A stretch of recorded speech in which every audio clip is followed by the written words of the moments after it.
Welcome to Wisdom Trek with Gramps. I am Guthrie Chamberlain, and we are on day 2405 of our trek.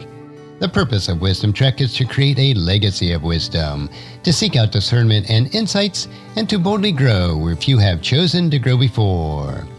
In today's Wisdom Nugget, I'll guide you through the vast landscapes of biblical wisdom. Today we're delving into Psalm chapter 3, verses 1 through 8 from the New Living Translation. This powerful psalm, attributed to David, captures a moment of intense personal crisis and the deep trust he places in God amid his struggles. Join me as we explore the profound lessons of faith, trust, and deliverance found in this passage. Psalm chapter 3, verses 1 through 8. O Lord, I have so many enemies. So many are against me. So many are saying, God will never rescue him. But you, O Lord, are my shield around me. You are my glory and the one who holds my head high. I cried out to the Lord, and he answered me from his holy mountain. I lay down and slept, yet I woke up in safety, for the Lord is watching over me. I am not afraid of 10,000 enemies who surround me on every side. Arise, O Lord, rescue me, my God. Slap my enemies in the face. Shatter the teeth of the wicked. Victory comes from you, O Lord. May you bless your people. We begin with the first two verses, where David pours out his heart to God. O Lord, I have so many enemies. So many are against me. So many are saying, God will never rescue him. Verses 1 and 2. David's situation is dire. Enemies and voices of doubt surround him. The psalm is traditionally understood to have been written during the time David fled from his son Absalom, who had usurped his throne. Imagine the turmoil, the fear, and the sense of betrayal David must have felt. His son led a rebellion against him, and many others joined in, casting doubts on his relationship with God.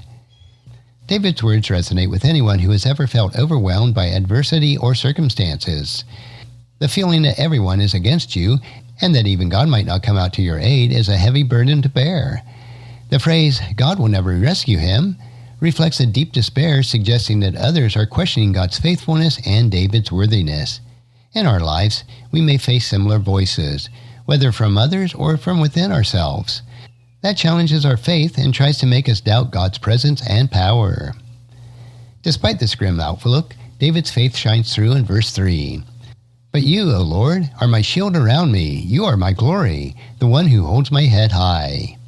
Here David makes a bold declaration of trust. He acknowledges that God is his protector, his glory, and the one who lifts his head. This is a significant shift in the tone of the psalm. From the place of despair, David moves to the place of confidence and hope. The imagery of God as a shield is powerful. The shield provides defense against attacks, and David envisions God surrounding him completely, offering protection from all sides. This is not a partial or temporary defense. It is all-encompassing and constant. By referring to God as his glory, David recognizes that his worth and honor come from God alone, not from their earthly status or accomplishments. The one who holds my head high further emphasizes God's role in restoring David's dignity and confidence. When we are discouraged and ashamed, our heads hang low, but God lifts our heads, giving us strength and assurance to face our challenges. In times of trouble, we can remember that God is our shield and our glory, and he will lift our heads high. David continues with verse 4. I cried out to the Lord, and he answered me from his holy mountain. This verse underscores the importance of prayer and the assurance that God hears and responds. David's cry is not in vain. It reaches God's holy mountain, symbolizes God's supreme authority and presence. David's experience encourages us to turn to God in prayer, especially in moments of distress. It's a reminder that God is attentive to our cries and that he responds not from a place of indifference, but from his holy and majestic throne. When we pray, we are not speaking into the void. We are communicating with the Creator who cares deeply for us and is able to intervene in our circumstances. Verses 5 and 6 reveals the profound peace that David finds in God. I lay down and slept, yet I woke up in safety, for the Lord is watching over me. I am not afraid of 10,000 enemies who surround me on every side. David can sleep peacefully despite his enemy's threat, knowing that God is watching over him. This level of trust is remarkable. It shows that true security comes not from our circumstances, but from our faith in God's protection. The ability to rest and sleep in turmoil is the testament of David's deep trust in God. It's a powerful message of faith that we can aspire to. When we are overwhelmed by life's challenges, we can find peace and rest in God's presence, knowing that He is vigilant and protective. Despite overwhelming odds, David's lack of fear teaches us faith, that it can triumph over fear. When we trust God, we can face any challenge with confidence. In verse 7, David calls for divine intervention. Arise, O Lord, rescue me, my God. Slap my enemies in the face. Shatter the teeth of the wicked. This is a cry for justice and deliverance. The vivid imagery of slapping enemies and shattering their teeth reflects David's desire for God to defeat those who oppose him decisively. It is essential to understand that in the context of David's situation and cultural norms of his time. David's plea for God to rise and act is a common theme in Psalms. It reflects deep-seated belief that God's power will save and His willingness to intervene on behalf of His people. While language may seem harsh, it underscores the seriousness of the threat that David faces and the reliance on God's judgment. This verse reminds us that it's okay to bring honest emotions and requests before God.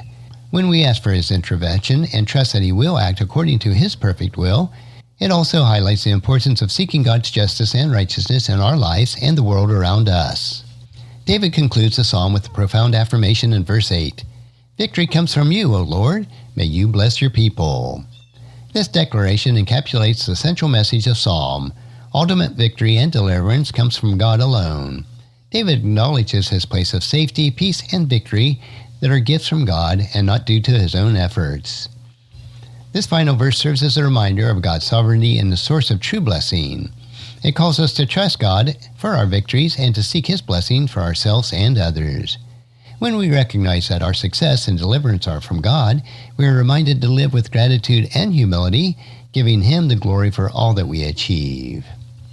As we reflect on Psalm chapter 3, verses 1 through 8, several vital lessons emerge that we can apply to our own lives. The first is, turn to God in times of trouble. Like David, we can pour our hearts into God when facing difficulties. Knowing that God hears and cares, we can be honest about our fears and struggles. Second, trust in God's protection. God is our shield and our glory. When we place our trust in Him, we can find peace and rest even amid turmoil.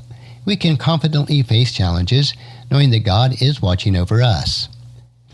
Third, seek God's judgment. It's okay to ask God to intervene and bring justice to our situations. We can trust that He will act according to His perfect will and achieve the best outcome. Fourth, acknowledge God as our source of victory. Our victories and successes come from God. When we recognize this, we live with gratitude and humility, giving Him the glory for all that we achieve. And fifth, pray with confidence. God hears our prayers in response from His holy mountain. We can confidently approach Him, knowing that He is attentive to our cries and capable of intervening in our lives. As we conclude our exploration of Psalm chapter 3, verses 1 through 8, let's carry these lessons with us on our journey.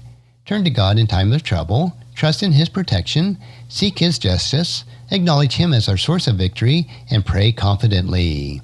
By doing so, we align ourselves with the Psalm's timeless wisdom and navigate life's complexities with faith and assurance. Thank you for joining me on this episode of Wisdom Trek. May these insights from Psalm chapter 3, verses 1 and 8 inspire and strengthen you as you continue your trek through life. Until the next time, keep seeking God's wisdom, cherish each moment, and continue making a positive impact in the world around you. And if you found this podcast insightful, please subscribe and leave us a review. Then encourage your friends and family to join us and come along with us tomorrow for another day of Wisdom Trek, creating a legacy. Thank you so much for allowing me to be your guide, your mentor, and most importantly, I am your friend as I serve you through the Wisdom Trek podcast and journal. As we take this trek of life together, let us always live abundantly, love unconditionally, listen intentionally, learn continuously, lend to others generously, lead with integrity, and leave a living legacy each day. I am Guthrie Chamberlain, reminding you to keep moving forward, enjoy your journey, and create a great day every day. See you next time for more daily wisdom.